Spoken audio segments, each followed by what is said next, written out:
Gautreau, ils sont là et nous accueillons Simone Rovera. On va parler de Totti dans quelques instants avec Simone. Bonsoir Simone. Ciao, buonasera, bonsoir. Mais d'abord, Simone, on va aussi parler de Crotone rapidement parce qu'ils ont fait l'exploit de se maintenir ce soir. Incroyable. A priori, c'est voilà, rien à voir avec le Crotoy. Rien à voir avec le Crotoy. Peut-être jumelé avec le Crotoy. Fini les week-ends au Crotoy. Attention, petit jeu. 3 est le club ascenseur par excellence. Ah. Vous allez devoir me deviner dans quelle division ils. Alors, on va démarrer en 2006. Je vais vous dire 2006-2007, ils sont en Ligue 1. À votre avis, 2007-2008, ils sont où? 2006, 2007. Ils sont en Ligue 1. 2007-2008. Et après, ils sont en Ligue 2. Ligue 2, exact. Je peux pas. 2008-2009. Je peux pas oublier ce moment puisque c'est le premier direct pelouse de Jérôme Thomas, notre producteur. Ah, il avait été bon, il paraît. C'est un moment extraordinaire de télé. Les cassettes n'existent plus malheureusement. 2008-2009. Ligue 2. Ligue 2. Bah oui, regardez ça. 2009-2010. Ligue 1. National. Ah ouais. Ah oui. Ils sont descendus national. Ah oui. 2010-2011. Ligue 2. Ligue 2, ils remontent. Direct. 2011-2012. Ligue 1. Ils font pas la Ligue 2. Ah oui. Ligue 2. 2012-2013. Ligue 1. Ligue 1. Ils sont montés. 2013-2014. Mais je sais pas, ils redescendent. Ils redescendent. Ligue 2. 2014-2015. Ligue 2. Ligue 2. 2015-2016. Ligue 1. Ligue 1. Ouais, Et là, Ligue 2. C'est le club ascenseur. C'est incroyable. Et 2017-2018, Ligue 1. Voilà. Et 2018-2019, si on regarde la courbe, normalement Ligue 2. Ils sont jamais restés 2 saisons de suite en Ligue 1. Ah, merde. Enfin, en tout cas dans les 10 dernières années là. Et on va les guigner encore dans l'after. Ouais. Bon, après il y a eu la période début des années 2000, ils ont joué la Coupe d'Europe. Là, ils ont fait plusieurs années en Mais Ligue. là, c'est normal, c'est parce qu'il y avait Jérôme Bretagne. Et Karl Touraine. Forcément. C'est quand même le moment de rappeler quelques noms des anciens noms de joueurs troyens. Et j'étais ça sous les Mohamed Bradja, pour ceux qui s'en souviennent, quand même en charnière centrale. Frédéric Danjou, Nicolas Gousset. Danjou. Mais Danjou, c'est dans sa période post-Auxerre. Oui, bien sûr. Donc, Jérôme Bretagne, bien sûr. Jezierski, Richard Jezierski, pour ceux qui l'ont connu avec Créteil. Samuel Boutal. Sladjan Djukic, qui jouait avec Karl Touraine. Et un peu plus loin, Pierre Flamion et Guy Formici. Bon. Et tu sais ce qui est dingue, c'est qu'à lire cette liste, je crois qu'on peut dire aujourd'hui, avec un ton très solennel, que le meilleur joueur de l'histoire du club, c'est Jérôme Bretagne. Alors attends, est-ce que j'oublie pas Mamadou Niang, Patrice Loco? Non. Mais non, ils sont pas Niang, il est à 3. Il y a Fred Adam, aussi, notre commentateur. Il y avait un Frédéric Adam qui jouait. Non, je pense que voilà. J'ai oublié Blaise Matuidi. On me dit Fabio Celestini. Ouais, Blaise Matuidi. Le meilleur joueur de l'histoire. Non, c'est Jérôme. Donc on peut dire. Non, c'est marrant, on devrait faire dans nos soirées du mois de juin. On va te dire que c'est Nivé maintenant. On devrait faire. Aujourd'hui, c'est Nivé, le mec le plus emblématique de Troyes. On devrait, pour chaque club, dire quel est le. Trouver. Il est sûr qu'il doit y avoir des joueurs. Il doit y avoir des joueurs dont on ne soupçonne pas, mais à un moment, ils ont été. Meilleur joueur de l'histoire d'un club. Jérôme Bretagne, c'est le meilleur joueur de l'histoire de Troyes. Sondage Twitter. Voilà. Lançons ça. Pensez-vous que Jérôme Bretagne soit le meilleur joueur de l'histoire de Troyes? Ah si, ça l'est, objectivement, là, pour le coup. Non, moi je propose plutôt qu'on dise le meilleur joueur de l'histoire de Troyes, est Benjamin Nivet ou Jérôme Bretagne? Ou Mamadou Niang. Voilà. On va le faire pour les petits clubs. Parce qu'aller le faire pour l'OM, Lyon ou Paris, ça va être trop compliqué. Mais attends, la question c'est qui est passé par le club ou qui a montré le maximum de niveau dans le club? Non, c'est quand il est dans le club, c'est le meilleur joueur de l'histoire du club. On me dit attention à Nicolas Gousset, il faut le citer. Oui, je l'ai cité. Nicolas Gousset qui avait l'avantage de toujours arriver à l'heure. Oui, et surtout. Grâce à sa montre. Tu sais ce qu'il disait quand il avait mal? Il disait aïe. Voilà. Très bien. Très bien. Super. C'est du haut niveau, c'est du very. Inutile en faire du temps. Non. Avant Totti. David Ahmed. Non, il y en a pas un qui est meilleur que Bretagne. Avant Totti. Ouais. Qu'est-ce qu'il y a avant Totti? Il y a Nivet qui a 40 ans. Il y a 25 ans. Il y a quel âge Totti? 40 ou 41?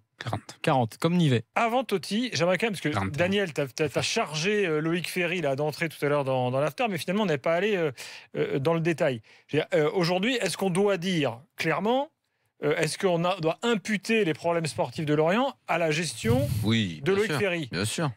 Pourquoi? Va dans le détail, parce que tout à l'heure, tu es allé violemment là, sur Ferry. Mais parce que cet homme-là est arrivé à Lorient comme il aura pu arriver n'importe où. Il est venu avec une idée claire, c'est pas du tout le sportif, c'est de faire du trading de joueurs. Gourcuff lui allait très bien pour qu'il mettait en valeur les joueurs. Alors il le faisait pas sur des joueurs joueurs qui valent des dizaines de millions. Il le faisait sur des ventes à 1 ou 2 ou 3 ou 4 millions. Il n'est pas le seul à faire ça dans le foot. Il y en a qui ont décidé que ça pouvait être une activité économique comme une autre. Donc lui, il avait Gourcuff qui lui valorisait les joueurs. Il les vendait. Gourcuff disait pas toujours, enfin, parfois il disait quelque chose, parfois il disait rien. Il y a eu quelques crises au moment où il lui prenait, parce qu'il il est toujours très pote avec Vincent Labrune. D'ailleurs, les deux resteront des hommes importants dans l'histoire du foot français pour leur réussite. Donc il lui vendait les joueurs. Certes, parfois il lui en a même vendu à la dernière minute de Lorient qui sont allés à l'OM. Bon, bref, il faisait un petit peu leur petite combine à un moment entre Labrune et lui. Après, finalement, Gourcuff a décidé de se barrer. Enfin, ça s'est mal fini entre les deux parce qu'il en avait un petit peu marre de se faire enlever sans arrêt les joueurs. Donc, à ce moment-là, la machine, elle s'est cassée. Je pense que ça a été sa première erreur. Et de toute façon, dès qu'il a perdu Gourcuff, on avait dit que le processus était enclenché et que Lorient finirait par tomber en Ligue 2. Ils l'ont fait, comme tu l'as dit, Flo, tout à l'heure, avec un peu de retard par rapport à ce qui était prévu. Ils ont réussi à se maintenir une année supplémentaire. Mais là, il fallait qu'ils y aillent tout droit. Ils y sont allés tout droit. Lorient, c'était déjà extraordinaire. Qu'il soit en Ligue 1, c'est grâce à Gourcuff qu'il s'était fait un nom. Même si le trophée de la Coupe de France au début des années 2000, c'est pas avec Gourcuff sur le banc, c'est avec Pouliken. Gourcuff a beaucoup aidé à la notoriété de ce club-là. Et surtout avec Jean-Claude Darcheville.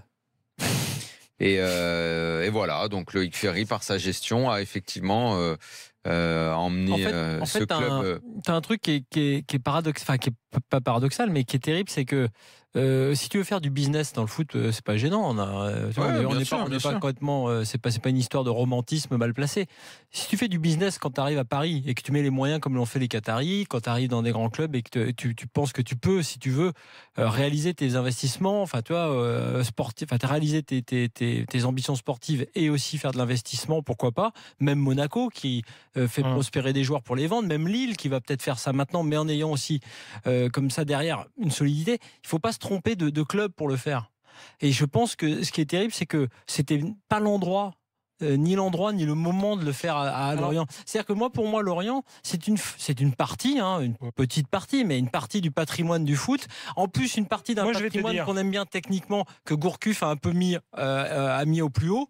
Et si tu veux, tu détruis un truc qui tient plus à son aspect sportif et technique, en te disant tiens, je vais investir parce que j'ai envie d'avoir un club de foot pour moi et je vais faire un peu comme les grands, tu sais, en essayant de revendre des joueurs. Il y a un truc qu'on peut constater à côté de la plaque, c'est un autre football en fait. Il y a un constat qu'on peut faire dans ces clubs, on va dire, qui ne sont pas les clubs phares du foot français. C'est que souvent, à chaque fois que les clubs sont repris par des gens extérieurs qui n'ont pas, on va dire, d'ancrage local, ça foire. Regarde, c'est vrai. Regarde ce qui se passe à Tours. Oui, Ferry, il s'en regarde Lorient. Non mais c'est vrai. Lorient, le gars, il est voilà. Et tu as quelques contre-exemples, je cite Strasbourg, parce que c'est le format qui me vient, c'est le plus logique pour moi, où il y a eu recréation d'un ancrage local, et ça repart. Alors que l'ancrage n'était pas local, ça foirait. Alors, moi, il y a la liste est très longue. Je vais être un peu plus mesuré. Attention, tu vas finir par parler identité. Ouais, non, moi, je vais être plus mesuré. L'important, c'est pas forcément extérieur-intérieur ou extérieur-local. Il faut de toute façon, dans tout club, surtout quand il est modeste, il faut qu'il y ait un ancrage local, de par déjà le CA, enfin comment est-ce que je veux dire la partie associative, je perds le nom là, il y a la SASP, tu sais, dans tous les clubs français, puis il y a la numéro partie d'association qui détient l'association à chaque fois. Ouais. Cette association, et notamment tous les chefs d'entreprise locaux, il y a toujours des sponsors, il y a toujours un ancrage local à avoir. Autre exemple, Brest a fait une bonne saison avec à nouveau une reprise locale. Non mais c'est obligatoire parce que de toute façon, c'est l'ADN de ces clubs-là, c'est vrai. Mais ça n'empêche pas, si tu as un peu plus d'ambition, d'avoir quelqu'un qui investit dans le club, mais qui va s'appuyer sur cet ancrage local. Ce que je veux dire avec Lorient, c'est que Ferry, là, il s'est dit, tiens, je vais appliquer des méthodes, je vais faire de la vente, comme a dit Daniel en dernière minute, mercato, parce que mais ça ne sert à rien, c'est pas l'ADN du club. C'est son boulot sauf que voilà, à Londres, là. On est ailleurs, donc si tu veux, c'est plus pour moi.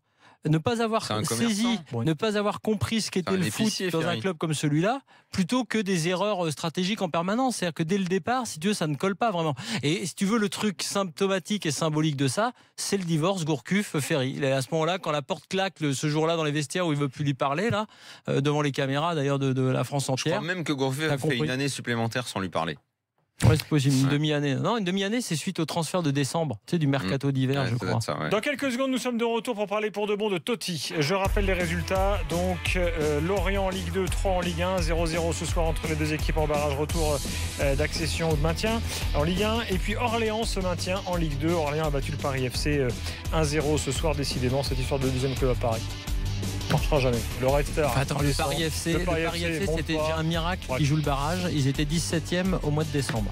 On se retrouve dans quelques instants avec Simone Rovera pour parler de Francesco Totti. Simone a-t-il pleuré? Il va nous le dire dans quelques instants.